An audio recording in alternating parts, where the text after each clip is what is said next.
Okay.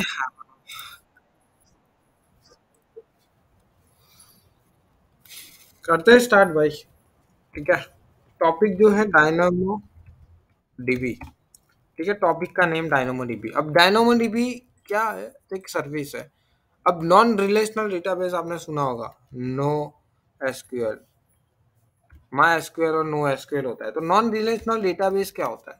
तो non relational database में discuss करते हैं पहले। तो जैसे कि हम सब ने स्कूल में एक क्या बोलते हैं, वो स्टिकर नहीं आता था। एक स्टिकर आता था बुक्स में चिपकाने के लिए, सब लोग ने यूज किया होगा। वो स्टिकर यूज करते थे। ठीक है। अब उसमें होता था क्या कि सपोज यहाँ पर एक स्टिकर मैंने लगा दिया है। एक स्टिकर है मेरे पास, अमित के पास है। तो उसमें नेम कॉमन है। तो सब स्टिकर में नेम कॉमन होता था, और पता हो तो नेम। फिर यहाँ पर बोला गया कि आपका मोबाइल नंबर क्या है। कहीं कहीं मोबाइल नंबर भी लिखा होता था। फिर यहाँ पे लिखा है कोर्स क्या है। कोर्स क्या है।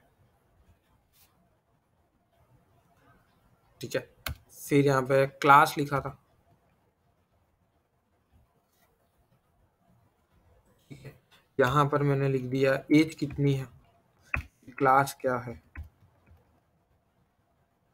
तो मतलब ऐसा था कि सभी स्टिकर में डिफरेंट डिफरेंट कंटेंट हुआ करता था, और सेम कंटेंट होता था। सपोज नेम है तो नेम तो सब में होना ही है। नेम तो सब में ही होता था। और क्लास क्या है वो सब में होता था। ठीक है। तो और स्कूल का नेम है, सपोज स्कूल का नेम कभी किसी में लिखा है। स्कूल का नेम, स्कूल का नेम लिखा है। ठीक है। तो मेरे पास ऐसा है कि मेरे पास 3 स्टिकर है, तो तीनों स्टिकर में डिफरेंट डिफरेंट कंटेंट है। तो मैं डिफरेंट डिफरेंट कंटेंट डाल सकता हूँ। ठीक है। Different different content. तो इससे क्या बोला जाता है कि जैसे कि ये कंटेंट्स यहाँ पर डाला, तो इसे बोला जाता है आइटम। क्या बोला जाता है? आइटम। आइटम। ठीक है। और इस आइटम में मेरे पास सपोज कितने आइटम है? यहाँ पर 3 आइटम्स है। आइटम। और दिस वन इज आइटम। ठीक है। मेरे पास आइटम्स है। अब आइटम्स ऐसे होती है। अब आइटम्स का मीनिंग क्या होता है? Items is a collections of attributes. क्या बोलते हैं? कलेक्शंस ऑफ एट्रीब्यूट्स बोलते हैं। ये एट्रीब्यूट्स,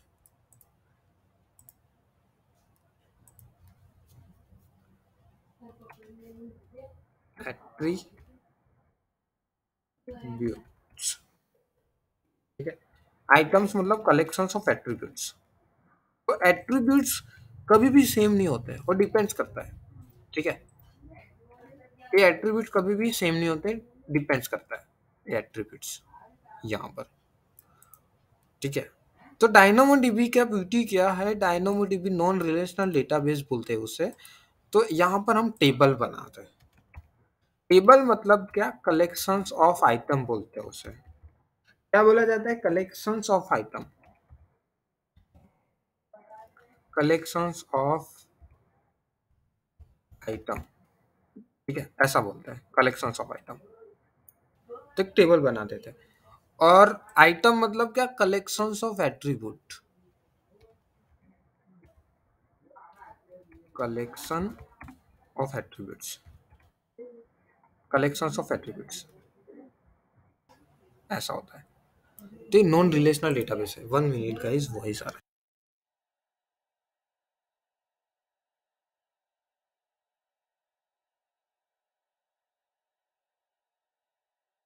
सॉरी।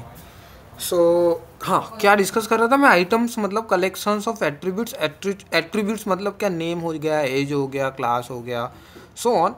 तो ये सब डिफरेंट डिफरेंट आइटम्स में डिफरेंट डिफरेंट एट्रीब्यूट्स है। तो टेबल कैसे बनता है कि कलेक्शंस ऑफ आइटम्स के थ्रू टेबल्स बनता है। ठीक है। जैसे कि फॉर एग्जांपल हमने आरडीएस पढ़ा था। तो आरडीएस क्या था? आरडीएस रिलेशनल डेटाबेस है। तो आरडीएस में कैसे कि जैसे कि मेरे पास एक टेबल मैंने बनाया है, आरडीएस में टेबल बना के रखा है। तो ये मेरा नेम का टेबल है। ठीक है। सेकंड टेबल क्या है? एज का टेबल है। ठीक है। अब मेरे पास कोई ऐसा डेटा है कि उसमें एज मुझे लिखना है, ऐसी आइटम है मेरे पास, तो मैं यहाँ पर एज का टेबल ही नहीं है, तो मैं एज नहीं लिख पाऊंगा। ठीक है, रिलेशनल में ऐसा था। नॉन रिलेशनल में क्या है, आप कुछ भी लिख सकते हैं यहाँ पर। Is it that clear? Simple सी लेमन लैंग्वेज में बताया, ज्यादा टेक्निकली अंदर में नहीं जा रहा अभी। यहाँ तक समझ आया कि नहीं?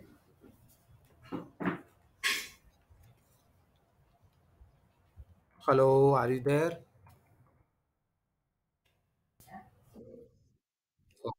ओके, तो ऐसे होता है। तो DynamoDB में आपको पूछा जाए कि व्हाट इज अ DynamoDB, तो DynamoDB is a non relational database. ठीक है, वहां पर हम एक टेबल बनाते हैं। और टेबल्स मतलब क्या, कलेक्शंस ऑफ आइटम्स होती है। आइटम्स में क्या होता है, कलेक्शंस ऑफ एट्रीब्यूट्स होते हैं। ठीक है, आइटम्स मतलब क्या, कलेक्शंस ऑफ एट्रीब्यूट्स। और हम आइटम के थ्रू एट्रीब्यूट्स को फैच कर सकते हैं। ठीक है, वी कैन फैच। तो एक बार प्रैक्टिकली करते हैं, तो so that it's easy to understand. ठीक है, हाँ, इसका यूज के समझते हैं अभी आगे। एक बार आगे बढ़ते हैं, फिर देखते हैं। ठीक है, अब देखो, अभी हम एक टेबल बनाते हैं। ठीक है, क्या बनाते हैं, टेबल। एक बार प्रैक्टिकल करते हैं, फिर अच्छे से समझ में आएगा। हाँ, तो एक टेबल बनाना है मुझे। ये टेबल है मेरा। कितने कैंडिडेट है अभी? अमित है, हार्दिक, हितेश, अमित एंड मयूर। इतने कैंडिडेट है, ऐसा मानते हैं। ठीक है, तो जैसे कि ये टेबल मैंने बनाया पूरा, टेबल। ठीक है, और उस टेबल में एक मैंने आईडी दे दी है। क्या दी है? आईडी, यूनिक आईडी बोलते हैं उसे। ID, ID number 1।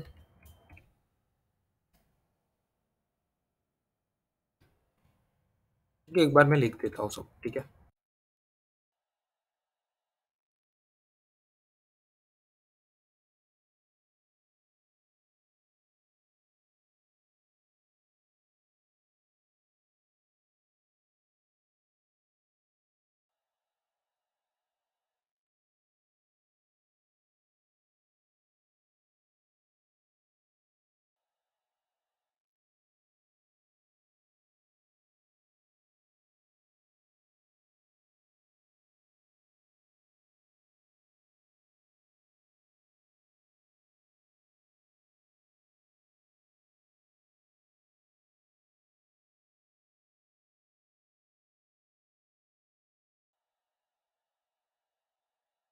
देखो मैंने आईडी बना दी इतनी। ठीक है, 6 आईडी बनाई। अब उस आईडी में मैंने क्या किया, यहाँ पे नेम लिख देता हूँ। नेम, नेम क्या है, तो मैंने बोला है हार्दिक।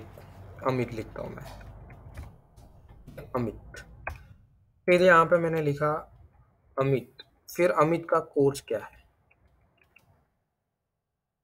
कोर्स। ठीक है, अमित का जो कोर्स है AWS है।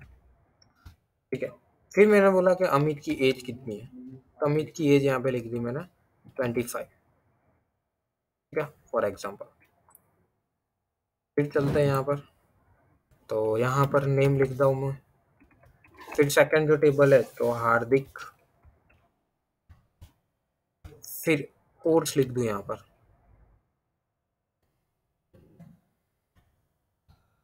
कोर्स। कोर्स क्या है हार्दिक का, मैंने बोला GCP। फॉर एग्जाम्पल GCP कर रहा है। अब उसका मैंने बोला लोकेशन, लोकेशन, तो लोकेशन अहमदाबाद। ठीक है, थर्ड नंबर, तो थर्ड नंबर में भी नेम ही है, नेम तो सेम ही रहना है सब में। अब यहाँ पे मैं लिख दूँ सपोज हितेश। हितेश का कोर्स क्या है,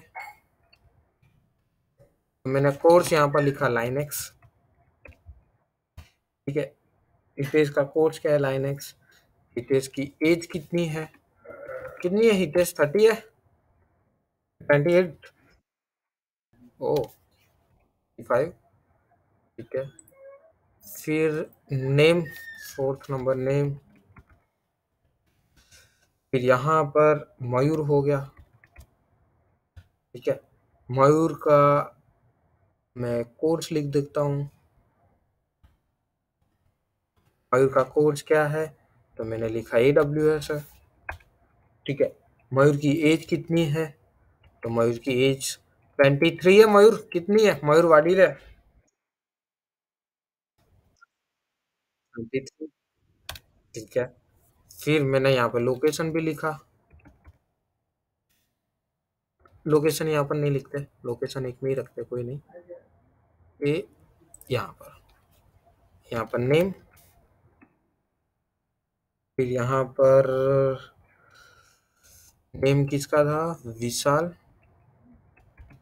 विशाल। फिर विशाल का कोर्स क्या है, तो यहाँ पर मैंने लिखा लिनक्स। ठीक है, विशाल आपकी एज कितनी है, 23।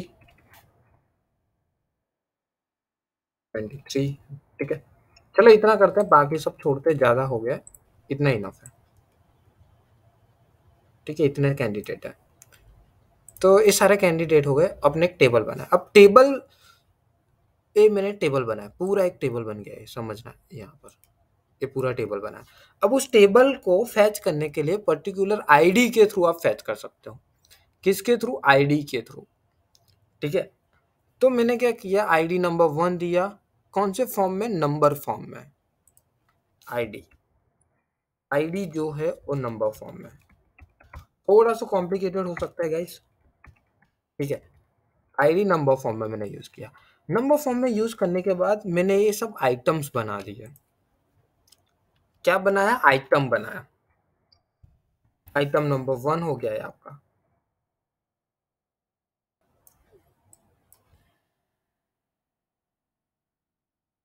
Second item number 2। तो अभी 3 एंड 4 एंड लास्ट 5। 5 आइटम्स बनाए। वो 5 आइटम्स बनाते हैं एक बार और देखते हैं आगे। ठीक है, तो करना क्या है, यहाँ पर आना है कंसोल में, और यहाँ पर आ जाए। ठीक है, और यहाँ पर जाना है तुम्हें, और यहाँ पर डेटाबेस में जाना है। डेटाबेस में जाने के बाद देख सकते हो मैनेज नो एसक्यूएल डेटाबेस। ठीक है, तो हिते से आपका क्वेश्चन था कि डेटाबेस है एक, इसका यूज केस क्या हुआ, तो आपको डेटाबेस, नो रिलेशनल डेटाबेस है, तब यूज कर सकते हैं इसको। देखो,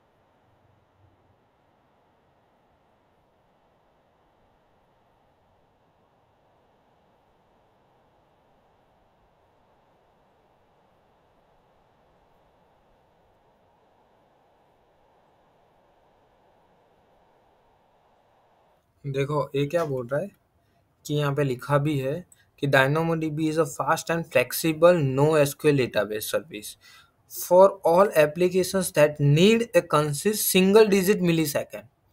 ठीक है, single digit millisecond latency के थ्रू एनी स्केल, मतलब कोई भी एप्लीकेशन से मिली सेकेंड में आप उसे फैच कर सकते हो, और फ्लेक्सिबल भी है, परफॉर्मेंस बहुत हाई मिलता है यहाँ पर।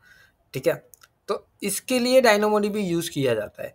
सपोज मैंने यहाँ पे नहीं बताया कि मुझे ये नॉन रिलेशनल में ही यूज हो सकता है, यहाँ पे लोकेशन नहीं है तो लोकेशन चलेगा, यहाँ पर भी नहीं है। आइटम नंबर 3 में लोकेशन नहीं है, आइटम नंबर 4 में लोकेशन नहीं है, आइटम नंबर 5 में लोकेशन नहीं है, बाकी सब जगह पे लोकेशन नहीं है, ओनली फॉर लोकेशंस हार्दिक के पास ही है, हार्दिक वाली आइटम में।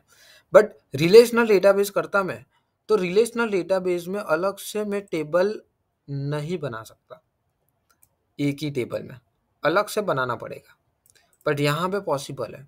देखो, तो चलते हैं यहाँ पर और करते हैं क्रिएट। क्रिएट में जाना है। क्रिएट में जाने के फर्स्ट यहाँ पर आपको देना है डेटाबेस का नेम। तो मैं यहाँ पे नेम दे दूँ, तो मैं नेम नेम यहाँ पर नेम लिख देता हूँ, गुड नाइट डायनामोडीबी डीबी। ठीक है। अब आ गया पार्टीशंस की। तो जब पार्टीशंस की मैंने आपको बताया कि जब आप आइटम्स क्रिएट करोगे तो उस आइटम को किसके थ्रू फैच करोगे, आइटम के थ्रू, आईडी के थ्रू फैच करने वाले हो कि एक सभी जगह पे एक एट्रीब्यूट्स तो सेम ही है। देखो आईडी, तो आईडी सेम रखना है आपको। आईडी देखो यहाँ पर सब जगह पे आईडी सेम है। तो उसकी वजह से मैं क्या ले रहा हूँ, पार्टीशंस की आईडी। फिर वो आईडी जो है वो कौन से फॉर्म में होगी, स्ट्रिंग में होगी, बाइनरी में होगी, नंबर फॉर्म में होगी। मैंने बोला नंबर फॉर्म में। ठीक है।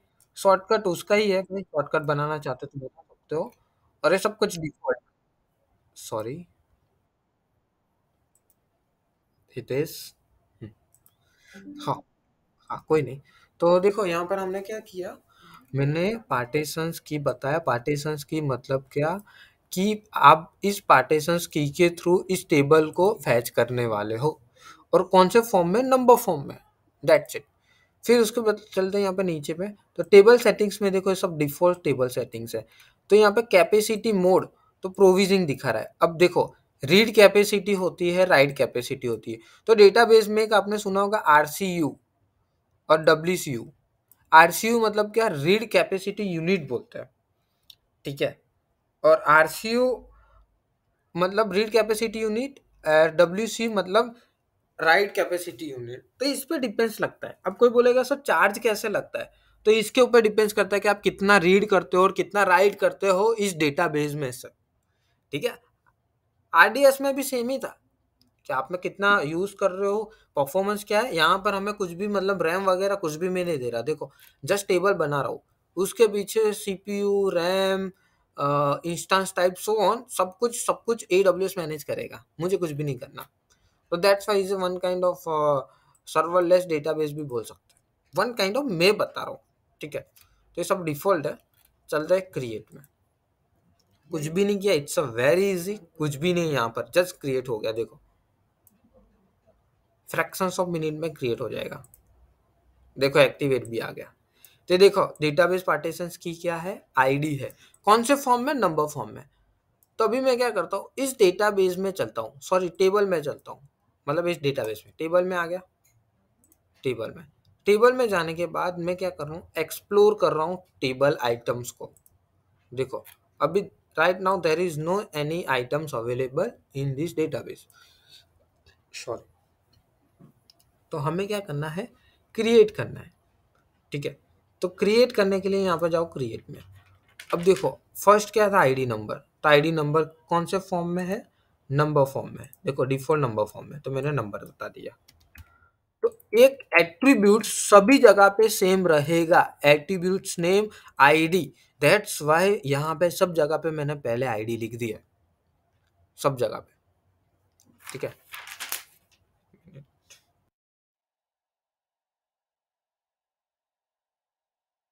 सॉरी। ठीक है, सब जगह पे आईडी लिख दिया। समझ गया।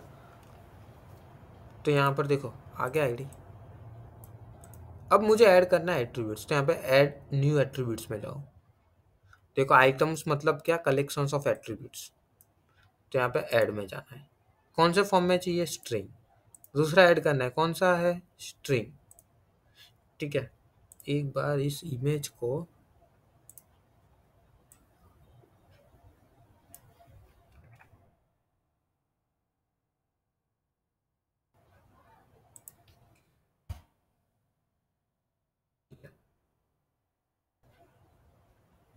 हम्म,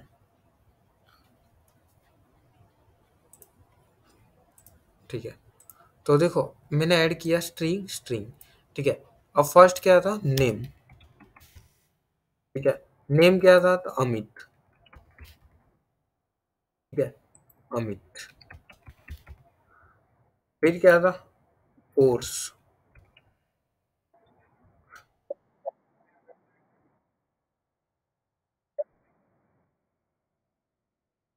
इसमें, हाँ, रिलेशनल में, यस। रिलेस हाँ उस ये नॉन रिलेशनल है। यस, नॉन रिलेशनल है। फिर क्या था, एज था अमित का। यहाँ पर अमित की एज मैंने 25 बताई थी। फिर क्रिएट कर देना है, आइटम क्रिएट हो गई। देखो फर्स्ट आइटम क्रिएट, अभी और करनी है क्रिएट। देखो आईडी नंबर 1, यहाँ पे क्रिएट में जाओ। देखो ये आ गया पार्टीशंस की। तो यहाँ पे कौन सी की देखनी है आपको, सेकंड नंबर की। फिर ऐड में जाना है, तो आपको क्या डालना है, मैंने बोला स्ट्रिंग। क्यों स्ट्रिंग, बिकॉज ऑफ मेरे पास नेम है। तो नेम कौन से फॉर्म में है, स्ट्रिंग में है। ये क्या था, हार्दिक था, हार्दिक। फिर और क्या था, हार्दिक में कोर्स था, तो और स्ट्रिंग करते थे, कोर्स। और एक क्या था, कोर्स इनका था जीसीपी मैंने रखा है। फिर ऐड में चलते नंबर, तो इनका एज क्या है। तो इनका एज मैंने, आई थिंक एज नहीं दिया मैंने इनको, इनका लोकेशन दिया था। Location, location Ahmedabad. इनवैलिड, देखो आ गया इनवैलिड, स्ट्रिंग डालनी पड़ेगी, दैट्स वाई। तो यहाँ पे हटा दो और यहाँ पे जाओ स्ट्रिंग। तो लोकेशन था, और यहाँ पर लोकेशन में अहमदाबाद। ठीक है, क्रिएट। देखो दो आइटम आ गए, ऐसे करते आ गया। अभी देखो एक आइटम, यहाँ पर क्रिएट में जाओ, थर्ड नंबर, स्ट्रिंग है, स्ट्रिंग है एंड नंबर है। तो यहाँ पर स्ट्रिंग में नेम है और हितेश है। फिर यहाँ पर कोर्स है, कोर्स क्या था, लाइनेक्स था। फिर यहाँ पर एज दी है मैंने, यहाँ पे एज 35 एंड जस्ट क्रिएट। देखो क्रिएट हो गया। अभी और क्रिएट कर लेते हैं। तो ये फोर्थ नंबर है, ऐड में जाओ, स्ट्रिंग, स्ट्रिंग एंड नंबर। ठीक है, नेम मयूर, मयूर। फिर क्या था, कोर्स था। और यहाँ पर कोर्स कौन सा दिया था मैंने मयूर को, AWS। फिर हमने एज लिखी थी मयूर की, तो 23 एंड जस्ट क्रिएट। लास्ट एक और क्रिएट कर लेते हैं फिफ्थ नंबर पे, स्ट्रिंग, स्ट्रिंग एंड नंबर। तो दिस इज द नेम। यहाँ पर चलते हैं विशाल। ठीक है, विशाल लिखा था मैंने। फिर विशाल का कोर्स क्या है, तो मैंने यहाँ पे लिखा था लिनक्स। ठीक है, विशाल की एज कितनी है, एज मैंने लिख दी यहाँ पर 23। ठीक है, एंड जस्ट क्रिएट। अब देख सकते हो कि कितने आइटम्स है मेरे पास, 5। एक बार गो बैक चलता हूँ और फिर से बताता हूँ। देखो यहाँ पर गया मैं डायनामोडीबी में। ठीक है, यहाँ पर जाना है डैशबोर्ड में, सॉरी टेबल में। टेबल में आ गया मैं, टेबल मैंने बना दिया। इसे हटा दो, इस पर क्लिक करता हूँ मैं टेबल में। तो देखो यहाँ पे सब कुछ दिख रहा है। ठीक है, ये सब मॉनिटरिंग वगैरह एक्स्ट्रा है। यहाँ पे एक्सप्लोर टेबल में चलते हैं और देखो कितने आइटम्स दिख रहे हैं आपको, 5। ठीक है, अब मुझे पर्टिकुलर्स आइटम नंबर 1 को देखना है। तो आप देखो क्वेरी में जा सकते हो, क्वेरी। जैसे कि एसक्यूएल में क्वेरी नहीं चलाते थे, यहाँ पे हम देखो क्वेरी चला सकते हैं। यहाँ से कौन सी क्वेरी चलानी है, आईडी, पार्टीशंस की।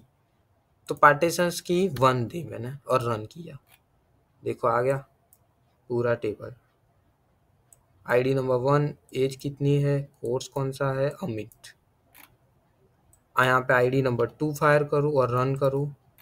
देखो आईडी नंबर 2, कोर्स कौन सा है, GCP Ahmedabad and Hardik. Suppose मैं यहाँ पे आईडी नंबर 3 करूँ एंड रन करूँ, तो देखो आ गया Linux and Hitesh. ID number 4। कैसे, देखो आप फायर करके पूरा आइडेंटिफाई कर सकते हो एक ही रो को, मतलब एक ही आईडी के अंदर कितने एट्रीब्यूट्स है उस आइटम के थ्रू आप फाइंड कर सकते हो। दूसरी बात, यहाँ पे फिल्टर में जाओ, फिल्टर में जाके आप जो भी आपको ऑप्शनल लगाना है लगा सकते हो। जैसे कि यहाँ पर स्कैन में जाऊँ मैं और यहाँ पे फ़िल्टर लगाऊँ मैं। फ़िल्टर में मुझे रखना है कि AWS कोर्स वाले कितने लोग हैं, देखते रन करते हैं, देखते एक बार। स्ट्रिंग में है एट्रीब्यूट्स, एट्रीब्यूट्स। एक मिनट, एक मिनट, ये बहुत टाइम हो गया इसको किए मुझे।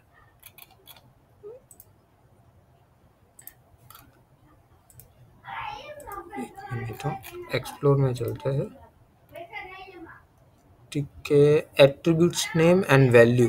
ठीक है, एक और बात, मोस्ट इंपॉर्टेंट बात बताना भूल गया मैं आपको। यहाँ पर क्या होता है, की एंड वैल्यू में सब कुछ वर्क होता है। की एंड वैल्यू, ठीक है, सब कुछ की एंड वैल्यू में वर्क हो रहा है। तो यहाँ पे देखो, ये आपका एट्रीब्यूट्स नेम, तो यहाँ पे एट्रीब्यूट्स नेम कोर्स था स्ट्रिंग फॉर्म में, और वैल्यू क्या है AWS। और अब रन करता हूँ मैं, तो आ गया AWS मयूर। ठीक है, केस सेंसिटिव है, स्मॉल सी करूँ मैं तो शायद स्मॉल सी में मैंने लिखा हो कहीं पे, देखो आ गया। तो केस सेंसिटिव है, आप देख सकते हैं यहाँ पे कोर्स स्मॉल में सी है, और यहाँ पे कैपिटल करूँ मैं तो देखो मयूर का आ रहा है। ठीक है, तो आप फिल्टर्स वगैरह लगा सकते हो कि ये तो मैंने आपको 4-5 आइटम्स दिखाए बना के, ऑर्गेनाइजेशंस में तो थाउजेंड्स आइटम होगी। जैसे आइटम्स जो दिखा रहा हूँ मैं, आइटम्स है 1 2 and 3 और 5 दिखाया। ऑर्गेनाइजेशंस में जाओगे तो ऐसे लाखों आइटम्स है, मतलब लाखों, मतलब 1000 है फॉर एग्जाम्पल, सॉरी। तो उस टाइम पे कैसे वर्क करोगे, तो आप फिल्टर वगैरह लगा सकते हो। आपको ऐसा फिल्टर लगाना है कि इस आइटम में ओनली फॉर ऐसे लोग मुझे चाहिए, वो की सेंसिटिव है। अभी तो मैंने फटाफट से दिखाया कोर्स वगैरह, तो इसका मेरा कैपिटल सी हो गया यहाँ पर, और यहाँ पर स्मॉल सी हो गया, उसकी वजह से ऐसा हुआ। बट मुझे देखना है कि AWS कोर्स वाले लोग कितने हैं, AWS कोर्स वाले लोग कितने हैं 1000 आइटम में से। तो आपका वैल्यू क्या है भाई, what is a value, value क्या होगा। नहीं यार,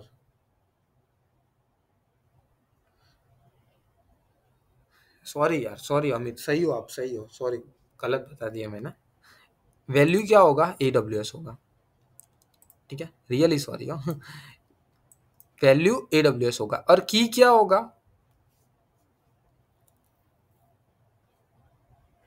व्हाट इज अ की,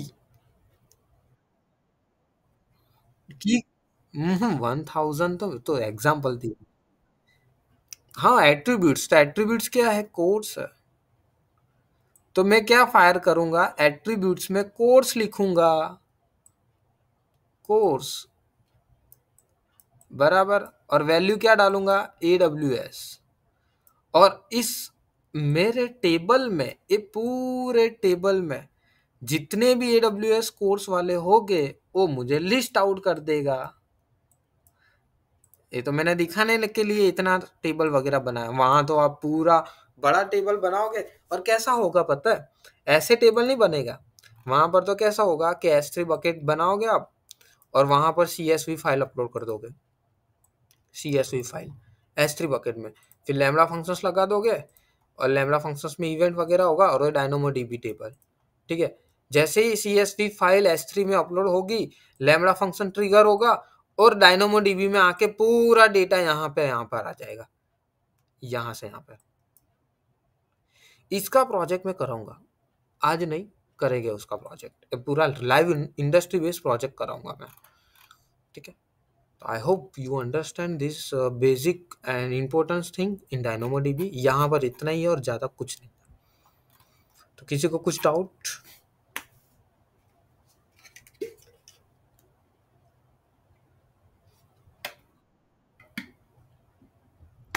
समझ में आया।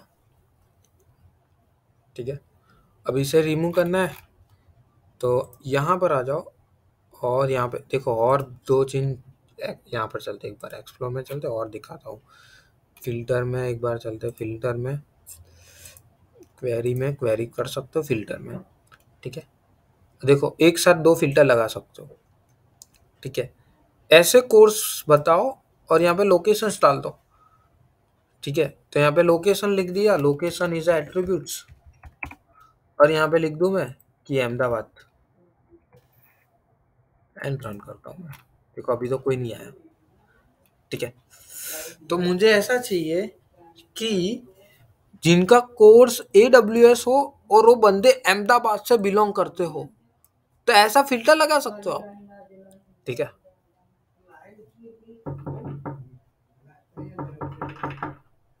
ठीक है, सॉरी।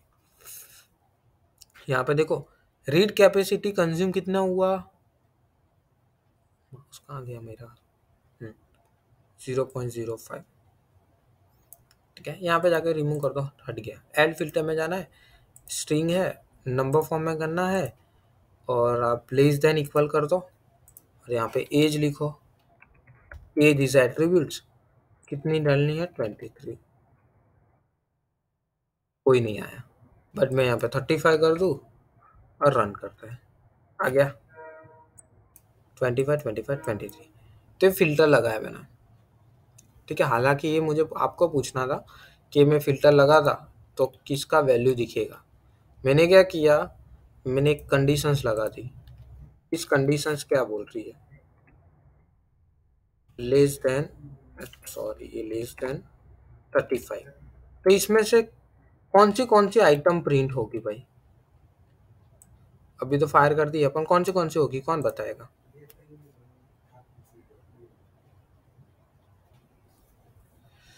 तो देखो हार्दिक का तो, यस दैट्स इट। सपोज यहाँ पर जाऊँ मैं और यहाँ पे एक आईडी कर देता हूँ, आईडी नंबर 6, ठीक है। यहाँ पर नेम तो मैं नीलेश लिख दूँ, ठीक है। मैं यहाँ पर एज लिख दूँ 25, ठीक है, 6, ठीक है। फिर यहाँ पर लोकेशन लिख दूँ अहमदाबाद, फिर यहाँ पर कोर्स लिख दूँ, तो हो गया AWS, ठीक है। अब मैं यहाँ पर ऐसी कंडीशंस लगाता हूँ कि, एक मिनट हो,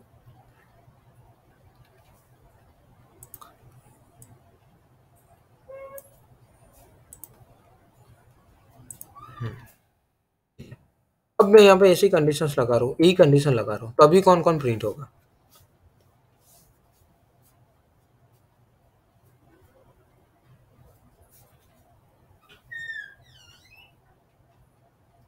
हम्म, देखो एक तो कौन प्रिंट होगा, फैशंस क्या, मेरे पास 4 आइटम्स है, ठीक है, और मैं कंडीशंस लगा रहा हूँ एज लेस देन 35। तो कौन सी आइटम्स प्रिंट होगी, that is our question. Yes very good. तो नहीं है, यस, और अभी ये कर दूं मैं, तो ओनली फॉर नीले सी प्रिंट होगा, ठीक है। यहाँ पे देखो केस सेंसिटिव है, तो बहुत ही केस सेंसिटिव वर्क होता है, ठीक है।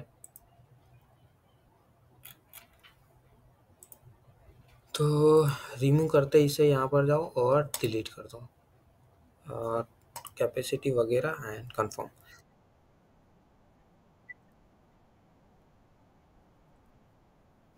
गलत क्यों डालोगे, ऐसे काम होता ही नहीं है। मैंने क्या बोला, नहीं नहीं, ऐसे ऐसे तो कौन आइटम बनाएगा यार, बहुत बड़ा डेटा है, ठीक है। बिग डेटा रिलेटेड कोई वर्क हो रहा है, ये सर्विस कौन यूज करता है, एडमिन थोड़ी यूज करने वाला है। ये तो बिग डेटा हडूप वगैरह कोई सर्विस है, डेटा साइंस रिलेटेड सर्विस है। डेटा साइंस को यहाँ मुझे एनालिटिक्स करना है, डेटा वगैरह जो भी मुझे एनालिटिक्स वगैरह करना है फॉर एग्जांपल, तो यहाँ पर मैंने CSV फाइल अपलोड की, ठीक है। मैंने क्या बोला, CSV फाइल। अब CSV फाइल में जो भी डेटा रहेगा वो डेटा यहाँ पर अपलोड होगा, ठीक है, सीएसवी फाइल में तो आपने मतलब जो आइटम होगी उसके थ्रू, और आपकी बात भी सही है कि सपोज उस आइटम में गलत कुछ आ गया तो फाइंड आउट करना डिफिकल्ट होगा, वो तो मैं मानता हूँ, I agree with you, but थोड़ा सा टाइम लगेगा, बट मिल तो जाएगा। ठीक है, okay, and confirm and delete. ठीक है, डिलीट हो गया आपका ये टेबल। चलते गो बैक और यहाँ पर जाओ और यहाँ पे जाके देखो टेबल हट गया। तो I hope you understand this service. समझ में आया कि नहीं? तो ज़्यादा कुछ था नहीं, इतना ही है इसमें। अभी नेक्स्ट सर्विस पे डिस्कस करते हैं। अब नेक्स्ट सर्विस क्या है? सर्विस का नेम है क्लाउड फ्रंट। ठीक है, अब क्लाउड फ्रंट सर्विस जो है वो सीडीएन पे वर्क करती है। सीडीएन क्या होता है, किसी को पता है guys? What is a CDN?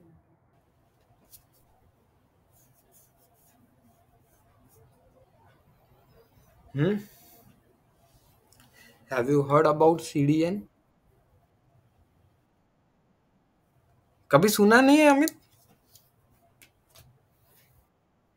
क्या बात कर रहे हो यार।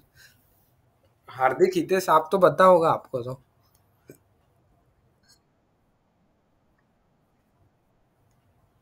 ठीक है, कंटेंट डिलीवरी नेटवर्क बोलते हैं उसे, वेरी गुड। ठीक है, सीडीएन मतलब कंटेंट डिलीवरी नेटवर्क। अब यहाँ पर क्लाउड फ्रंट यूज होता है। अब कंटेंट डिलीवरी नेटवर्क मतलब क्या, एक परफॉर्मेंस फास्ट देता है। ठीक है, तो क्लाउड फ्रंट में ये जैसे कि ये आपका क्या है, रीजन है ऐसा मानता है। ठीक है, ये रीजन है, ये मुंबई में। अब बाकी लोकेशंस में जैसे कि ये मुंबई में रीजन हो गया आपका, समझना बहुत केयरफुली, मुंबई।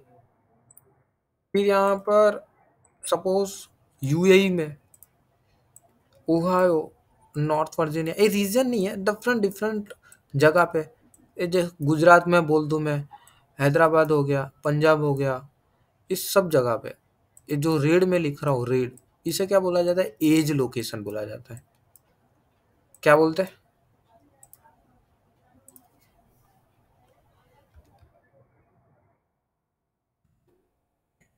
लोकेशन।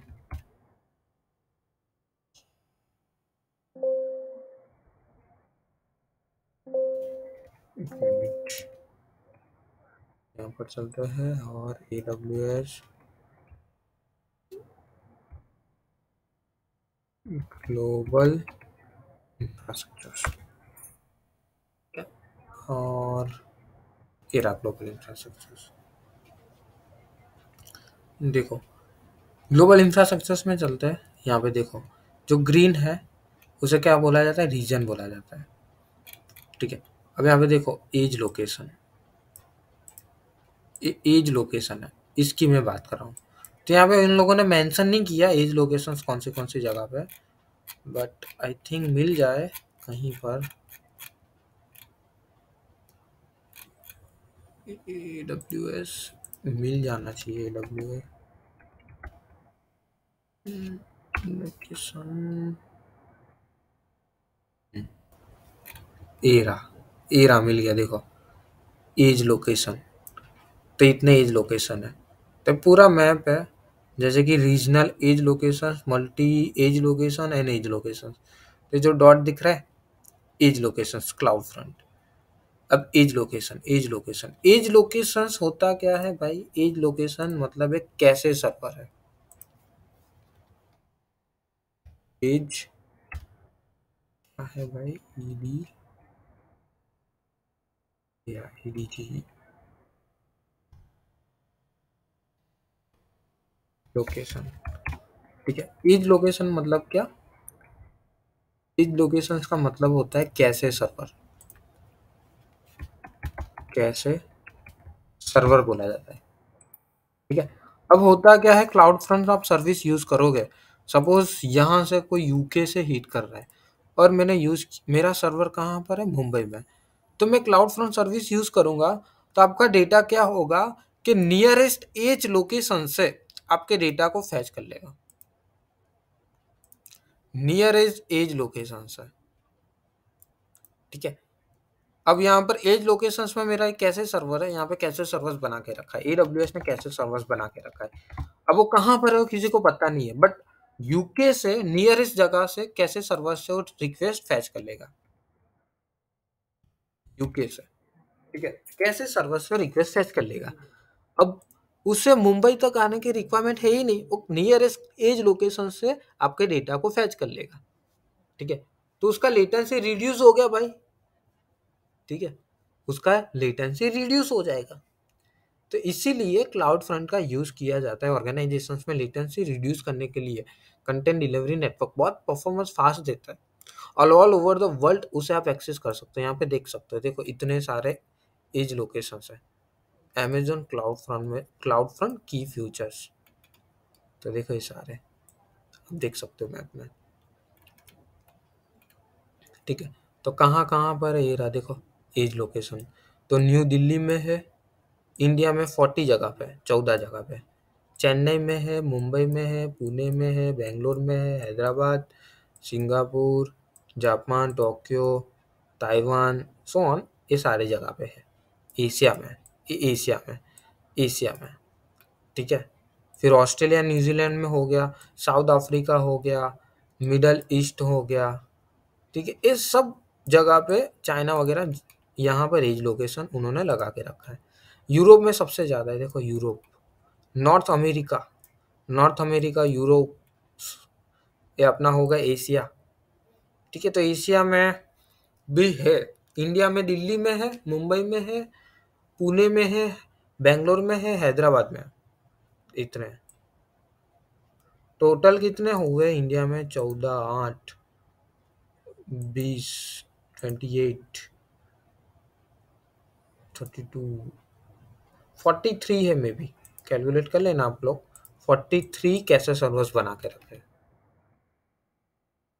ठीक है। अब किसी को पता है कैसे सर्वर क्या होता है, व्हाट इज अ कैसे सर्वर, कौन बताएगा भाई।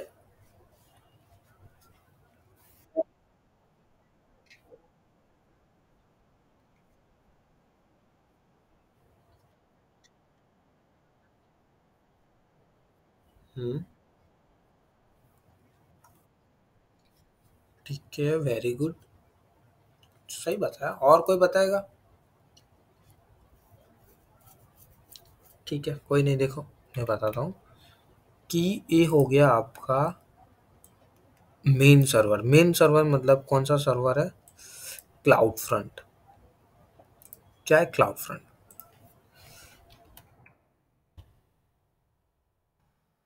ठीक है, ये आपका क्लाउड फ्रंट है। अब आपके क्लाउड फ्रंट में एक वेबसाइट मैंने डिप्लॉय करके रखी है, फॉर एग्जांपल मानते हैं ऐसा, ठीक है, वेबसाइट है, ठीक है, ऐसा मैं जस्ट दिखा रहा हूँ आपको, वेबसाइट है। अब होगा क्या कि डिफरेंट डिफरेंट जगह से, सो सपोज ये आपका cloud front global based service है, पर उसके पीछे मैंने एक वेबसाइट डिप्लॉय की है, मतलब EC2 सर्वर है यहाँ पर, ऐसा मान लो EC2 सर्वर है आपका, और EC2 सर्वर में वेबसाइट डिप्लॉय करके रखी है, ठीक है। अब EC2 सर्वर्स कहाँ पर है, मुंबई में, ठीक है। अब होगा क्या कि डिफरेंट डिफरेंट जगह से, डिफरेंट डिफरेंट लोकेशन है, ठीक है। US हो गया, UK हो गया, और ओहायो हो गया, US हो गया, UK हो गया, एंड ओहायो हो गया। डिफरेंट डिफरेंट लोकेशन से, डिफरेंट डिफरेंट कंट्री से क्या कर रहा है, इस सर्वर्स पे रिक्वेस्ट आ रही है, इस सर्वर पे रिक्वेस्ट आ रही है, इसी टू में UK से आ रही है,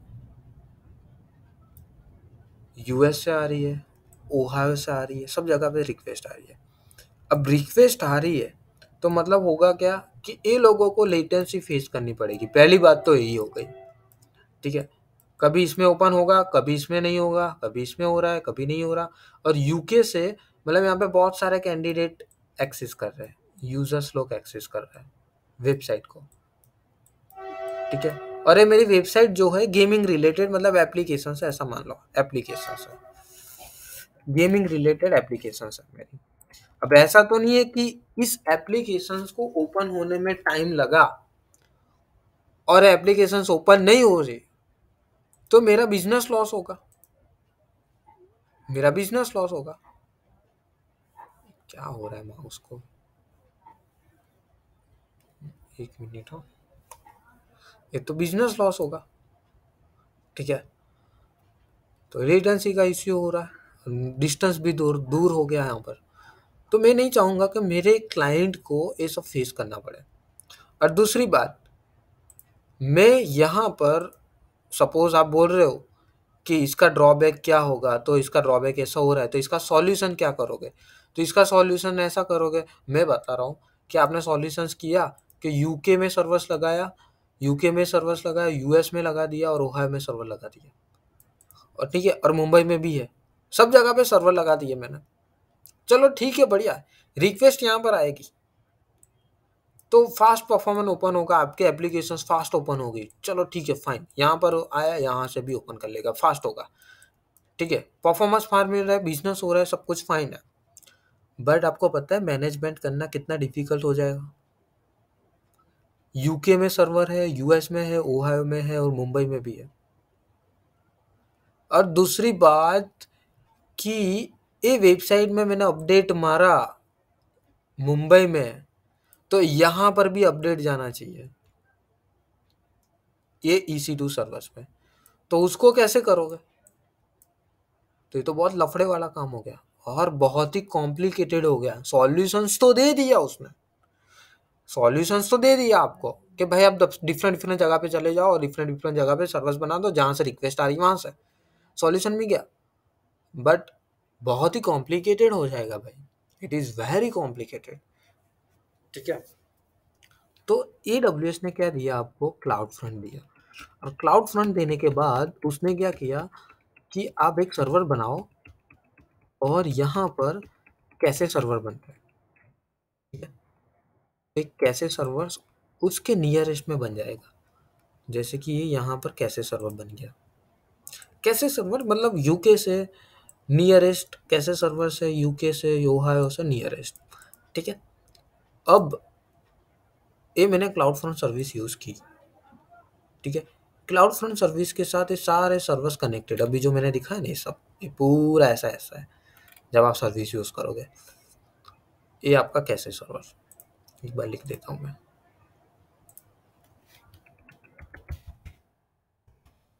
कैसे सर्वर। अब होगा क्या, सॉरी, अब होगा क्या कि आप यूके से और यूएस से या यूके से आप इस कैसे सर्वर में आए। ठीक है, first time, first client, first user आया, फर्स्ट यूजर समझना, फर्स्ट यूजर आया इस कैसे सर्वर पे। अब इस कैसे सर्वर में डेटा ही नहीं है, अब डेटा ही नहीं है तो इस यूजर्स को डेटा मिलेगा, मिलेगा कि नहीं मिलेगा गाइस, आर यू देयर। नहीं मिलेगा। तो होगा क्या कि आपका कैसे सर्वर कहां पर जाएगा, मेन सर्वर पे जाएगा, उसे बोलते ओरिजिन, क्या बोलते, ओरिजिन, ओरिजिन सर्वर्स पे जाएगा। कहाँ से जाएगा, कैसे सर्वर से, और ओरिजिन सर्वर्स पे जाएगा और ओरिजिन सर्वर्स में जो भी डेटा है वो डेटा लेके आएगा और कैसे सर्वर में स्टोर कर देगा। डेटा स्टोर हो गया, यहाँ पर डेटा आ गया।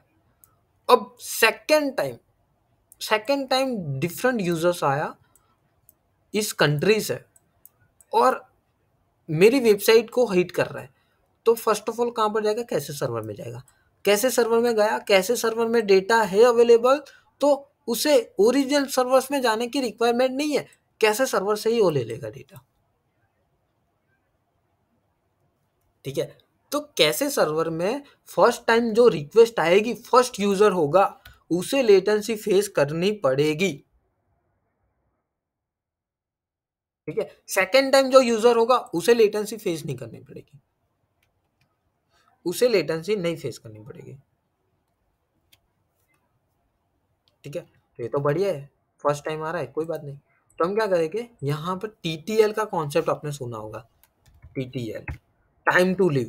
तो यहाँ पे मैं 300 सेकेंड डाल दूँ, ठीक है, कि जब रिक्वेस्ट आई यहाँ पर ए सर्वर में फर्स्ट टाइम, तो यहाँ पर डेटा नहीं था, तो होगा क्या कि डेटा लेने के लिए आपका कैसे सर्वर ओरिजिन सर्वर पे जाएगा और ओरिजिन सर्वर से डेटा लेके आएगा और कैसे सर्वर पे स्टोर कर देगा। कितने टाइम तक? 300 सेकेंड तक। 300 सेकेंड तक इसमें जो डेटा है वो 300 सेकेंड तक अवेलेबल रहेगा। ठीक है, ऐसा क्यों किया 300 सेकेंड तक? बिकॉज ऑफ यहाँ पर इस वेब सर्वर में मैंने कुछ अपडेट किया। अभी रुको, अभी मैंने यहाँ पे क्या बोला, 300 सेकेंड, 300 सेकेंड तक डेटा अवेलेबल रहेगा। फिर से यहाँ पर 300 सेकेंड खत्म हो गया आपका, अब इसमें डेटा है गायब हो जाएगा, ये डेटा है गायब हो जाएगा। फिर यूजर आया, यूजर ही आया और हीट कर रहा है, तो यहाँ पे डेटा ही नहीं है, तो आपका कैसे सर्वर कहाँ पर जाएगा? ओरिजिन सर्वर्स पे जाएगा, ओरिजिन सर्वर से डेटा लेके आएगा और यहाँ पर डेटा स्टोर करेगा। फिर यहाँ से उसे डेटा मिल जाएगा। तो फर्स्ट टाइम रिक्वेस्ट जब आएगी तब लेटेंसी मिलेगी, सेकंड टाइम रिक्वेस्ट आएगी तो लेटेंसी नहीं मिलेगी। समझ में आया? और टीटीएल का कॉन्सेप्ट बहुत ही बढ़िया है। कोई बोलेगा कि इसको परमानेंट अपलोड कर दूं, नहीं भाई ये तो कॉम्प्लिकेटेड हो गया, तो कोई लोग ही पंगा हो जाएगा। क्यों ऐसा? बिकॉज ऑफ यहाँ पे 300 सेकेंड डाला। फिर यूके से कोई यूजर आया, समझना, यूके से यूजर आया और एक ऐसे सर्वर पे गया। कैसे सर्वर में डेटा नहीं है तो कैसे सर्वर कहाँ पर जाएगा? ओरिजिन सर्वर में। ओरिजिन सर्वर में गया, अब यहाँ पे ऑलरेडी आपका डेटा स्टोर है इस नियरेस्ट लोकेशंस में, यूके से नियरेस्ट लोकेशन में। ठीक है, अभी मैंने ये वेबसाइट को अपडेट मार दिया, मतलब अपडेट किया, मतलब कुछ कंसोल में मतलब कुछ चेंजेस किया, ऐसा मान है। ठीक है, अब यहाँ से रिक्वेस्ट आई कैसे सर्वर? ओरिजिन सर्वर से।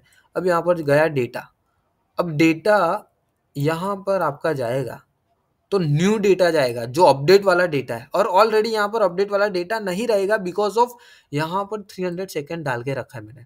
जैसे ही 300 सेकेंड खत्म हो गए फिर आपका कैसे सर्वर यहाँ पर जाएगा और अपडेटेड डेटा लेके जाएगा और स्टोर करेगा यहाँ पर। ठीक है, तब तक होगा क्या कि यहाँ पे 300 सेकेंड खत्म नहीं होगा, तब तक यहाँ पर यूके वाले यूजर्स को न्यू डेटा दिखेगा और यूएस वाले को नहीं दिखेगा बिकॉज ऑफ कैसे सर्वर में ओल्ड डेटा पड़ा है, दैट्स व्हाई।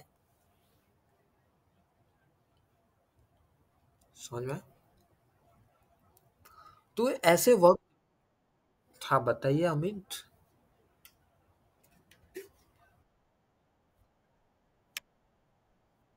हम्म,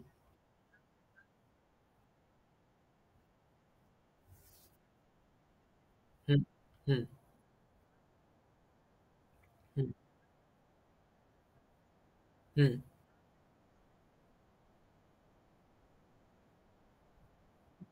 नहीं नहीं नहीं, नहीं नहीं, वेरी गुड क्वेश्चन। देखो अमित, आप फर्स्ट यूजर हो, Amit is a first user.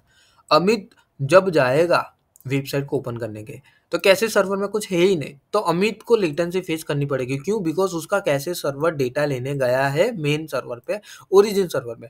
फिर ओरिजिन सर्वर्स डेटा मतलब कैसे सर्वर डेटा लेके आएगा, डेटा स्टोर कर देगा, मतलब अमित को लेटेंसी फेस करनी पड़ेगी।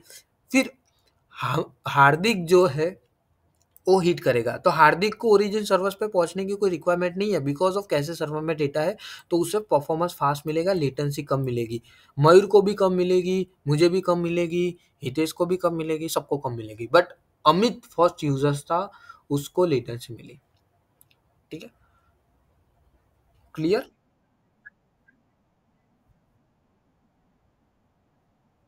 नहीं नहीं, ऐसा नहीं होगा। 300 जैसे ही खत्म होगा फिर कोई यूजर आया तो जाएगा, तो कैसे सर्वर में कोई नहीं है तो कैसे सर्वर जाएगा और अपडेटेड डेटा लेके आएगा, वही तो मैंने बताया। देखो, हाँ समझ में। सॉरी, सॉरी, हाँ बताइए। देखो 300 सेकेंड मतलब मैं ऐसा बोल रहा हूँ, एक टाइमलाइन बता दी कि इसमें, हेलो,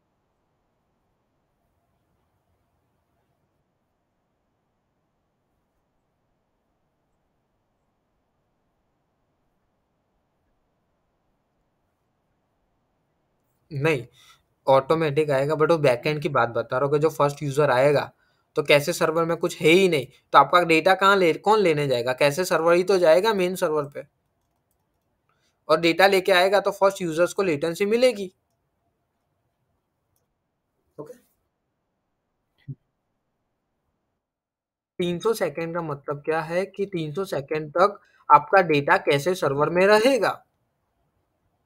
जैसे ही 300 सेकंड, हाँ, हाँ, नहीं, नहीं, नहीं, नहीं, नहीं, रुको 1 मिनट, देखो 300 सेकंड तक आपका डेटा कैसे सर्वर में रहेगा। जैसे ही 300 सेकंड खत्म होगा, फिर कोई यूज़र आया, तो उस यूज़र्स को डेटा नहीं मिलेगा, तो उस यूज़र्स को लेटेंसी फेस करनी पड़ेगी। क्यों? बिकॉज़ ऑफ कैसे सर्वर्स ओरिजिन सर्वर्स के पास जाएगा और डेटा लेके आएगा, और फिर 300 सेकंड तक वो डेटा स्टोर रखेगा। तो एवरी टाइम 300 सेकंड वो मिलता जाएगा। ये आप खुद से कस्टमाइज़ कर सकते हो टीटीएल। आप चाहो तो 7 डे तक डाल सकते हो। आपका डेटा 7 डे तक यहाँ पर स्टोर रह सकता है। ठीक है? मैक्सिमम 7 डे, उससे ज़्यादा नहीं। और हाँ, बताइए। चालू हो जाएगा। ठीक है। हाँ, ठीक है। तो ये ऐसे वर्क करेगा पूरा क्लाउड फ्रंट। तो ये ब्यूटी है क्लाउड फ्रंट की, कैसे सर्वर इतने हैं, तो ये सर्वर में लोड ही नहीं पड़ेगा। समझ में आया? ये मेन थीम थी मेरी। समझा? अब ट्रैफिक, अब थोड़ा मैसी हो गया, थोड़ा मैं क्लीन करता हूँ। ठीक।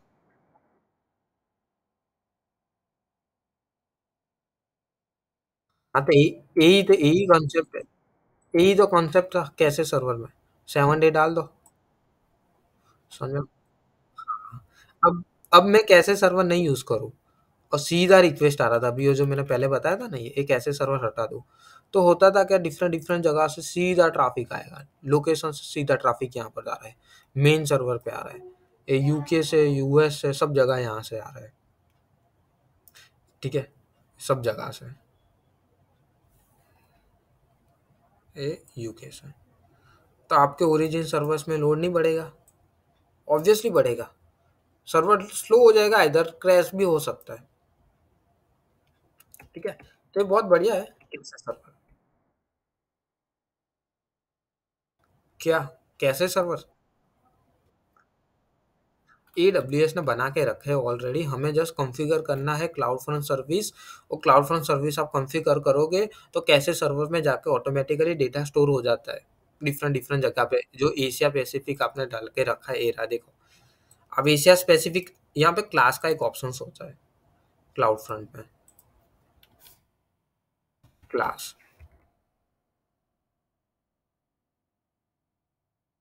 क्लास, ठीक है। अब क्लास में जाके जो भी आपको चूज करना है, रीजनल मैंने एशिया डाल दिया है, तो एशिया वाले लोकेशन में जाएगा। ठीक है, ऑस्ट्रेलिया डाल दूंगा तो ऑस्ट्रेलिया। ठीक है, नॉर्थ अमेरिका तो नॉर्थ अमेरिका, जो भी डालना है मुझे। तो 43 सर्वर्स में, इंडिया में 43, सपोज मुंबई में, तो यूके वालों को फॉर एग्जांपल हैदराबाद से नियरेस्ट पड़ रहा है, तो हैदराबाद से ही रिक्वेस्ट को फैच कर लेगा।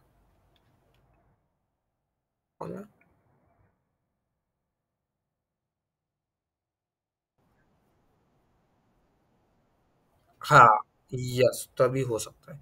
और हमें दिखता नहीं हो, बैकएंड में दिखता नहीं, तो आपको जस्ट मैंने फील कराया कि इन्होंने बना के रखे हैं ऐसे। ठीक है, तो एक काम करते हैं कि टीम्स में भी चलेगी कि नहीं। 59, देखते करते, ख़त्म करते ही इसको आज। ठीक है, इस सर्विस को प्रैक्टिकली। तो इसे क्रिएट करने के लिए इस ओरिजिन सर्वर्स में, इसका ओरिजिन सर्वर में एंड पॉइंट कौन सा यूज़ होता है, तो एक तो S3 हो गया, और अपना हो गया लोड बैलेंसर। वो भी एप्लीकेशंस लोड बैलेंसर्स, दो सर्विस, बाकी दो कंटेनर और एप्लीकेशन सर्विस है, वो हमारे काम की नहीं है। तो 4 एंड पॉइंट होती है, वो भी देखनी पड़ेगी, मुझे भी याद नहीं। ठीक है, चलते कंसोल में और यहाँ पे जाओ और सर्च करो। देखो कहाँ पर होगा, देखना है आपको तो नेटवर्क में जाओ। कहाँ गया? ये रहा नेटवर्क एंड कंटेंट डिलीवरी, और यहाँ पे देखो global content delivery network click किया।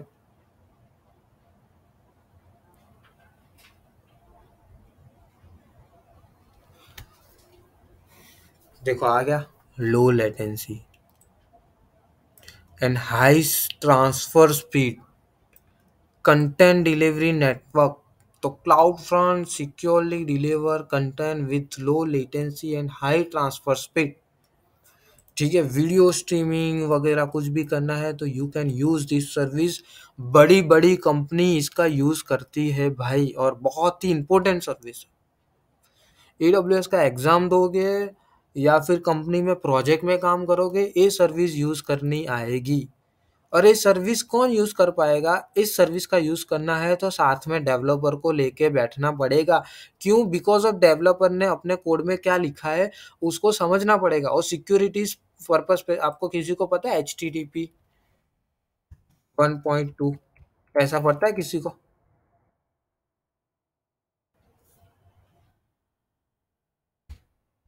सॉरी, HTTP किसी को पता है? HTTP 1.2, HTTP 3.2, ठीक है, पता है किसी को? तो डेवलपर ने लिखा है, उसके अकॉर्डिंग इस सर्विस को मुझे कॉन्फ़िगर करना पड़ेगा। ठीक है, तो अकेला एडमिन इसे कॉन्फ़िगर नहीं कर सकता, और ऐसे टर्म आएगा कि एडमिन को पता ही नहीं है, इवन तो मुझे भी आधे टर्म पता नहीं, टू बी फ्रैंक यार। ठीक है, तो जो कोडिंग करता है, कोडिंग में क्या है, जैसे कि कोडिंग में पुट होता है, पोस्ट होता है।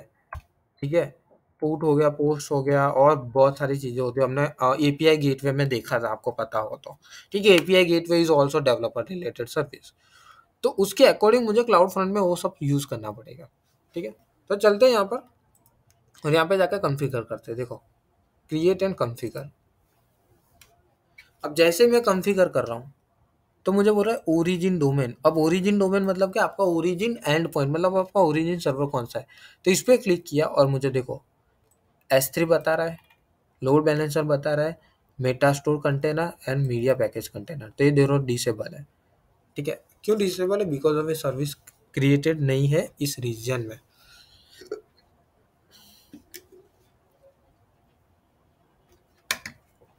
AWS अकाउंट में।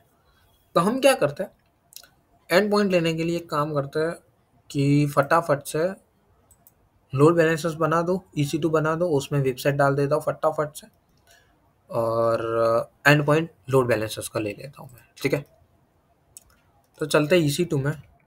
कोई बोलता है कि EC2 को यूज़ करो, नहीं, EC2 को नहीं कर पाऊंगा, लोड बैलेंसर्स को यूज़ करना पड़ेगा।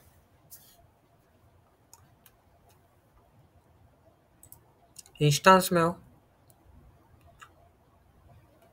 क्रिएट,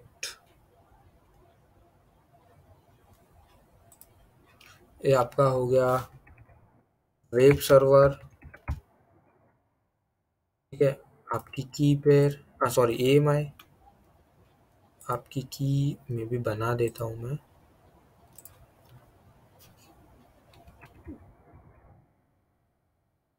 EC2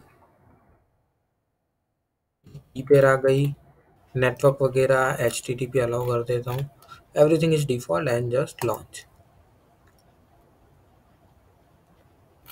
सर्वर लॉन्च हो गया, सर्वर्स को कनेक्ट भी कर लेते हैं।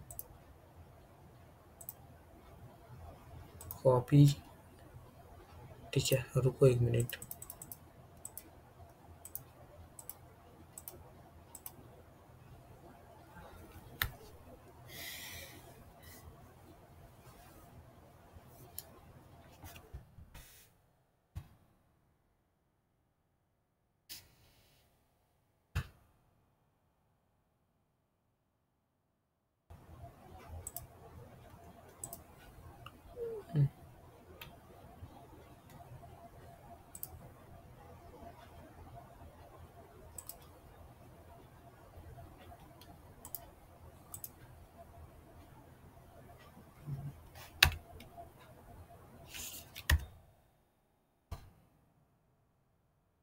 ठीक है, डायरेक्ट ही करते हैं यार, छोड़ो, यहाँ से कनेक्ट करते हैं।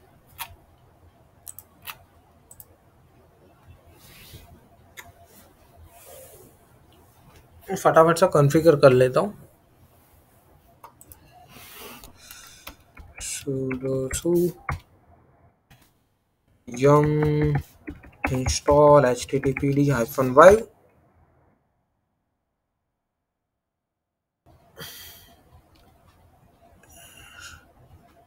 cd/var/www/html में चलता है और vim index.html में चलता है और यहाँ पर ही आई प्रेस कर दो AWS CloudFront एक्सेप्ट, ठीक है, सिस्टम CTL रीस्टार्ट HTTPD और इनेबल कर दूँ बराबर।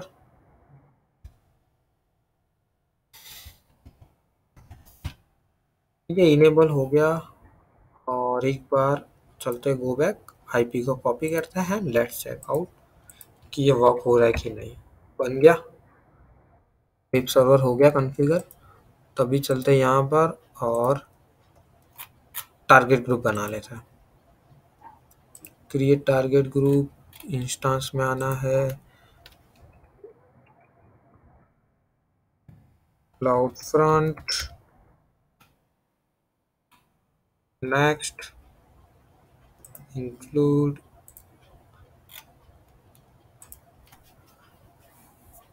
ठीक है, क्लाउड फ्रंट बन गया। ये तो डिफ़ॉल्ट वाला है मेरा, ठीक है। लोड बैलेंसर फटाफट से बना लेते हैं।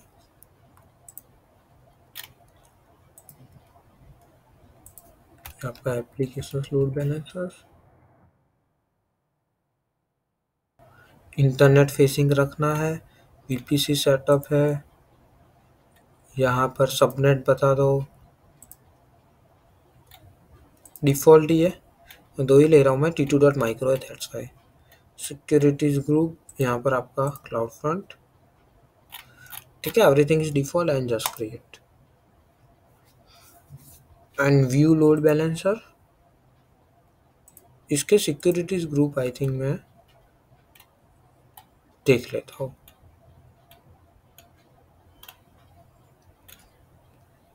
यहाँ पर डिटेल्स में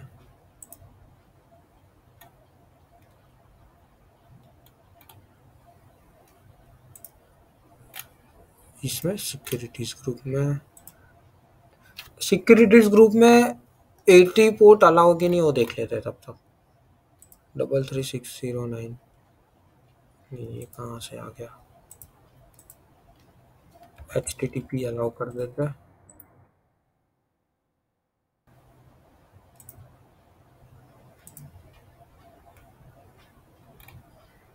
ठीक है। अब इसका DNS कॉपी करता, अभी तो प्रोविजन हो रहा है, वेट करता है। जब तक प्रोविजन हो रहा है तब तक इसे हटा देते हैं और यहाँ पर चलते हैं क्लाउड फ्रंट,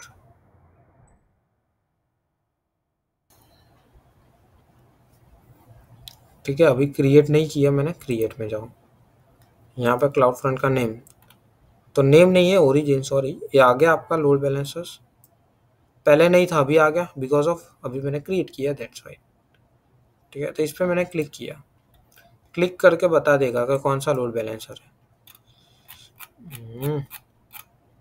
सॉरी, एक मिनट हो, एक बार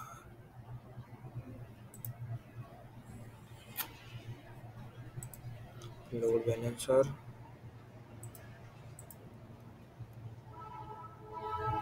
ठीक है, कॉपी करके देख लेते हैं ओपन होता है कि नहीं, ठीक है, ओपन हो रहा है, मतलब load balancer is working fine. CloudFront में आना है, डिस्ट्रीब्यूट क्रिएट करते हैं, hello are you there guys, okay, load balancer use किया, हाँ। अब ये लोड बैलेंसर्स मैंने यहाँ पे सिलेक्ट किया, तो ओरिजिन पॉइंट कितने थे, ये मैंने लोड बैलेंसर्स, ठीक है। तो ये मैंने लोड बैलेंसर देखो। प्रोटोकॉल कौन सा है? HTTPS। तो प्रोटोकॉल्स डिफॉल्ट लिया है उसने सब कुछ। अब देखो ये लोड बैलेंसर्स, देखो कैसे सर्वर, डिफॉल्ट कैसे सर्वर बिहेवियर। तो H T T P and HTTPS allow किया मैंने। और यहाँ पर अलाउ कौन सा करना है? गेट करना है, हेड करना है। अब मुझे मेरी वेबसाइट क्या है? गेट और हेड के रिलेटेड। अब मेरे पास कुछ ऐसी एप्लीकेशन समित आ गई कि वो एप्लीकेशन डेवलपर ने बनाई है भाई।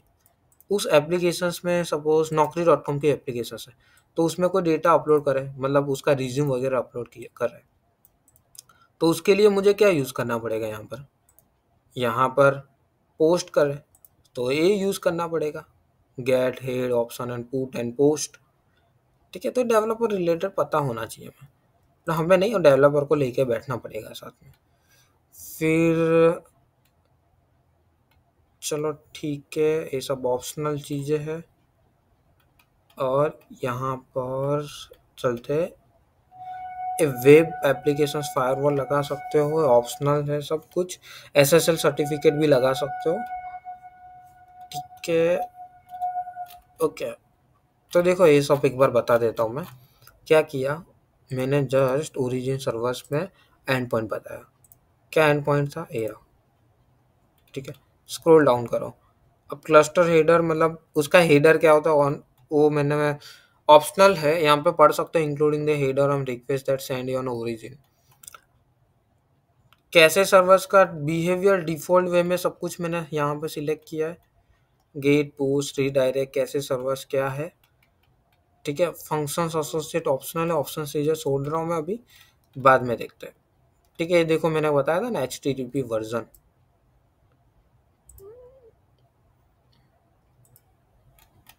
कहाँ गया? Era, era HTTP version 1.0 and 1.1। तो आपकी वेबसाइट में, जो भी डेवलपर ने वेबसाइट बनाई ना, वो वेबसाइट में एक प्रोटोकॉल होता है, प्रोटोकॉल के थ्रू वर्जन अपडेटेड प्रोटोकॉल बनाया है डेवलपर ने। वो प्रोटोकॉल यहाँ पे यूज कर किया जाता है, जैसे 3 किया। ठीक है, एंड जस्ट क्रिएट, अरे सॉरी, अभी तो मैं जस्ट एंड पॉइंट दूंगा। ठीक है, सब कुछ डिफॉल्ट एंड जस्ट क्रिएट। देखो कैसे policy is required. Okay, which policy भाई? Pricing class.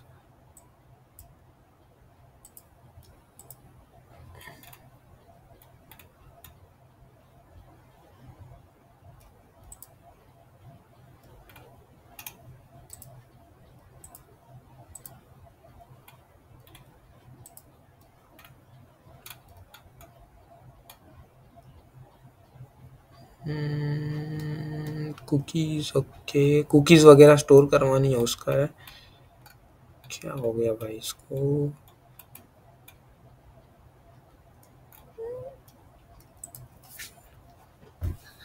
देखो मेरा भी ऐसा है भाई, बहुत दिन के बाद करता हूँ ना, तो ऐसा हो जाता है। क्रिएट, कैसे पॉलिसी इज रिक्वायर्ड है, ये नहीं आता था पहले।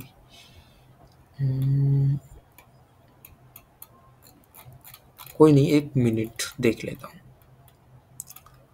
HTTP प्रोटोकॉल, डोमेन वगैरह दिया, पाथ ऑप्शनल है, ठीक है, हेडर वगैरह चलो ठीक है। सील्ड सर्वर क्या है वो छोड़ो अभी। कैसे बिहेवियर डिफॉल्ट तो रखा है भाई।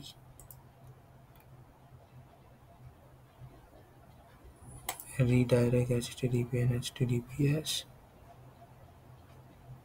व्यूवर्स ये चलेगा।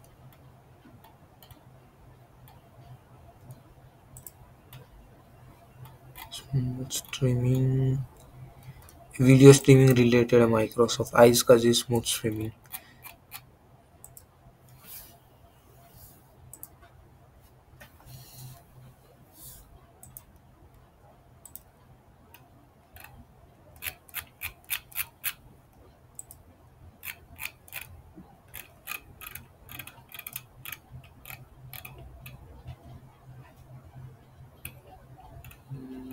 हम्म,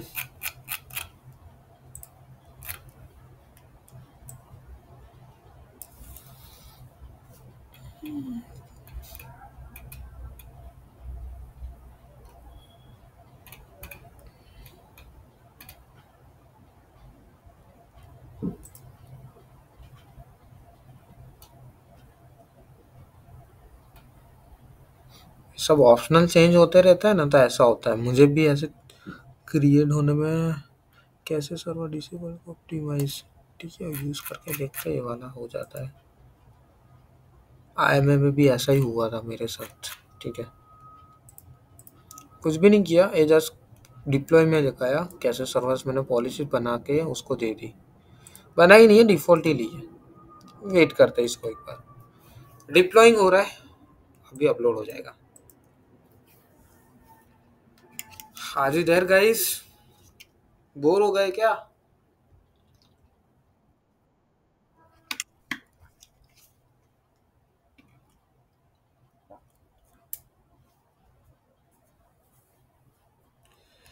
रिफ्रेश करते हैं, ये अभी डिप्लॉइंग हो रहा है।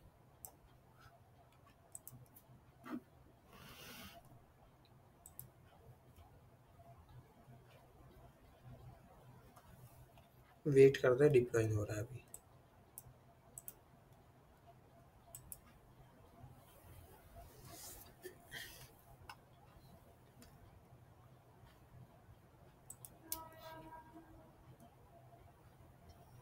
वेट करते हैं, टाइम लगेगा थोड़ा, 4-5 मिनट, फिर हो जाएगा।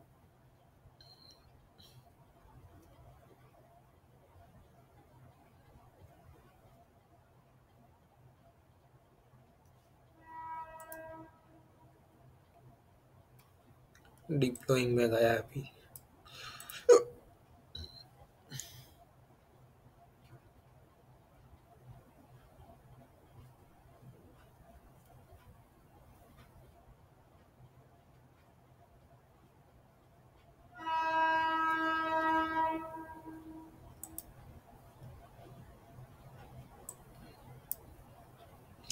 इस डिस्ट्रीब्यूटर नेम को कॉपी करके हिट करके देखते हैं। देखो आ गया, क्लाउड फ्रंट। यहाँ पर गया और एंटर किया, देखो क्लाउड फ्रंट। और क्लाउड फ्रंट में ऐसा आप हिट कर सकते हो, आप लोग भी हिट करके देखो, तो आपको पता नहीं लगेगा कि भाई हाँ परफॉर्मेंस हो रहा है। बट एक ऐसे सर्वर से रिक्वेस्ट आ रही है, बट हमने सर्वर तो मुंबई में रखा है, इसके लिए परफॉर्मेंस फास्ट मिल रहा है। कहीं और से कोई हिट करे तो डिफॉल्ट कंडीशंस में जो आपको मैंने एक्सप्लेन किया उसके थ्रू होगा पूरा प्रोसेस। अब मैं चाहता हूँ मेरी वेबसाइट को पाकिस्तान वाले लोग एक्सेस ना करें, तो आप ब्लॉक में डाल सकते हो। कैसे? यहाँ पे दिख रहा है जियो ग्राफिक रिस्ट्रिक्शन। यहाँ पे देखो, right now there is no any restriction. यहाँ पे एडिट में जाओ और यहाँ पे देखो ब्लॉक में डालना है कि अलाउ करना है। मैंने बोला ब्लॉक में डालो। कौन सी कंट्री? तो करते हैं पाकिस्तान। ये पाकिस्तान को ब्लॉक में डालते हैं, सेव किया। अब पाकिस्तान से कोई ये मेरी वेबसाइट को हिट करेगा, इस डोमेन को, ठीक है, इसको मैं इंटीग्रेट कर सकता हूँ राउट 53 के साथ, हो जाएगा। अब इसको मैं हिट करूँ पाकिस्तान से, तो वेबसाइट ओपन नहीं होगी। तो इसको कैसे दिखा सकता हूँ? तो पाकिस्तान को ब्लॉक नहीं करना है, इंडिया को ब्लॉक करता है। ठीक है, अब आप लोग हिट करो और बताओ मुझे। गाइस आप लोग हिट करो और बताओ मुझे कि वेबसाइट ओपन हो रही है कि नहीं। मैंने इंडिया को ब्लॉक में डाल दिया। इनकॉग्निटोस मोड में कर लेना।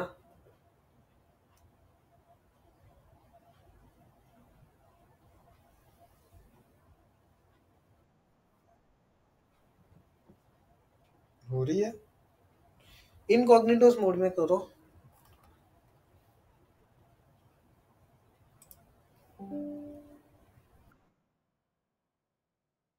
देखो मेरे में तो, देखो एरर आ रही है। आपके ब्राउजर्स में कुकीज सेव हुई होगी उसकी वजह से। मैंने इनकॉग्निटोस मोड ओपन किया and you can see 403 error आ गई। क्लाउड फ्रंट आईडी वगैरह सब हुआ। Block access from your country. Screen तो अभी विजिबल है ना, देखो यहाँ पर। मेरे में हुई, मतलब आप में भी होगी भाई। इनकॉग्निटोस मोड करके देखो। आ गई ना, बस। तो ये ब्लॉक में डाल दिया मैंने। तो आप चाहते हो कि कंट्री को अलाउ करना है तो अलाउ कर सकते हो, नहीं करना तो ब्लॉक में डाल दो। समझ में आया? तो I hope all of you guys आज का सेशन नहीं होगा। कैसे होगा? अभी करके देखना है तो देख लो। बिकॉज वहां पे मेरे सिस्टम में ही ब्लॉक मार दिया है कंट्री। मतलब आप क्या बोल रहे हो, मैं पाकिस्तान में बैठे बैठे इंडिया का वीपीएन यूज करके करूँ तो हो जाएगा ऐसा? नहीं होना चाहिए।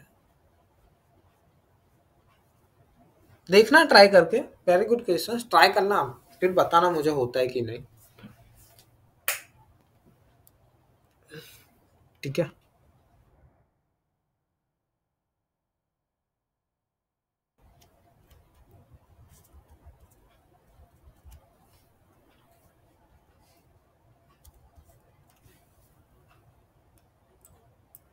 ओके, तो इसे डिलीट करो यहाँ से जाके। तो यहाँ पर जाना है, सिलेक्ट करना है, डिसेबल करना है। तो डिसेबल होता है उसके बाद डिलीट होता है। अभी डिसेबल होगा और मतलब 15-20 मिनट के बाद आपको डिलीट कर देना है, नहीं तो चार्ज लगेगा यहाँ पर जाके। ठीक है, अभी डिसेबल में जाएगा, डिसेबल होगा उसके बाद डिलीट करना है।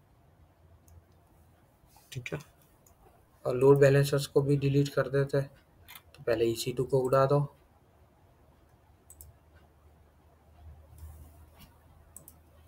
टर्मिनेट टर्मिनेट, फिर load balancer, delete, confirm, delete, target group.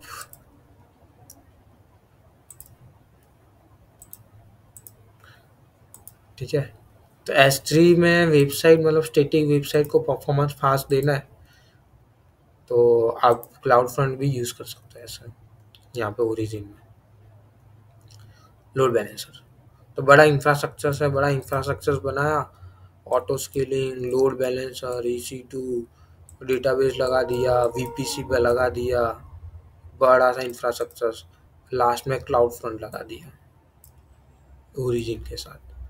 बन गया लाइव एनवायरनमेंट। यही तो होता है लाइव एनवायरनमेंट में। ठीक है, समझ में आया भाइयों कि नहीं? हेलो?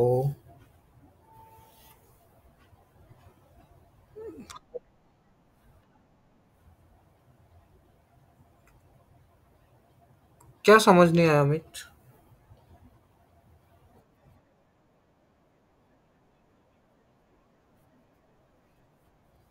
लोड बैलेंसर में तो थे ना तुम? मतलब हाँ, तो वीडियो देखना पड़ेगा यार। लोड बैलेंसर में इंस्टेंस लिया और इंस्टेंस को मैंने जस्ट कनेक्ट किया है, मतलब उसको रजिस्टर कर दिया। लोड बैलेंसर्स वाला वीडियो देखना एक बार। बराबर। हार्दिक, हितेश, विशाल, मयूर।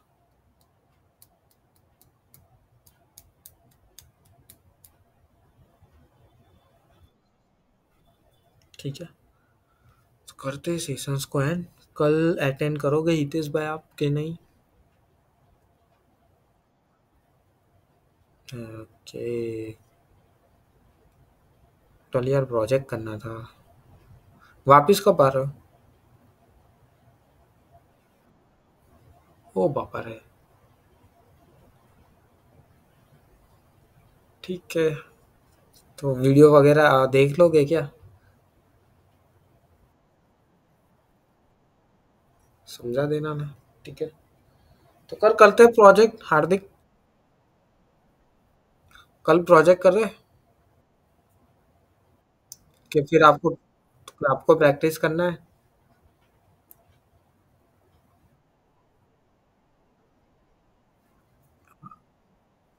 तो फिर प्रोजेक्ट करते हैं कल बराबर।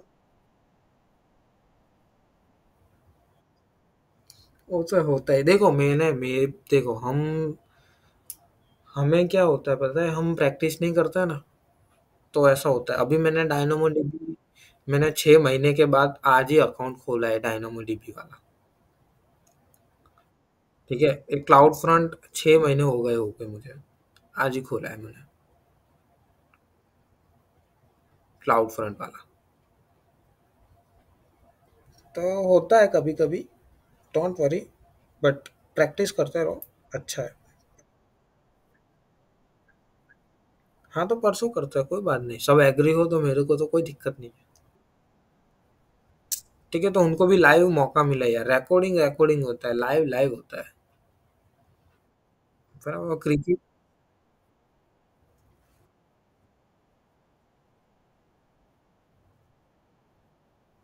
हाँ वो हितेश भाई बोल, हाँ ऐसा करता है। तो प्रोजेक्ट मतलब एक ही साथ करते हैं, दो प्रोजेक्ट?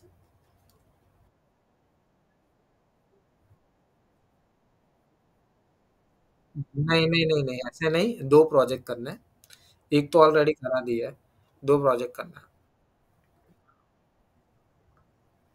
और बराबर विशाल, समझ में आया? म्यूट है, सो गया। मयूर,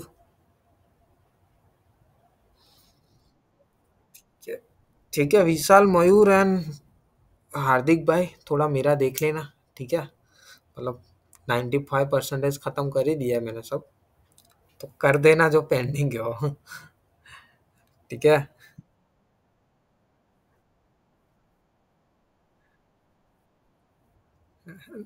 ठीक है, कोई नहीं। चलो। ठीक है। ओके। ठीक है, चलो हाँ। चलो बाय बाय, जय श्री कृष्ण, टेक केयर। चलो गुड नाइट।